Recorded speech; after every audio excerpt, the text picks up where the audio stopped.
Стара Загора бе открито международното специализирано селскостопанско изложение Бата Агро 2013.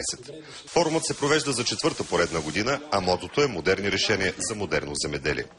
Близо 200 изложители представят своите продукти на площ от 41 000 квадратни метра. На изложението фермерите могат да видят най-модерната техника с гаранция за качество и поддръжка, да я тестват и наблюдават в работен режим. Бата Агро се превърна в най-голямото изложение от подобен характер на Балканския полуостров.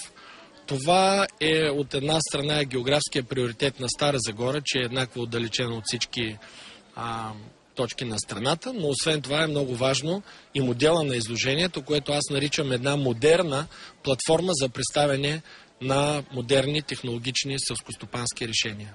Бата Агро е мащабен проект на Българската асоциация на търговците на агротехника, която обединява представители на водещи производители на земеделска техника.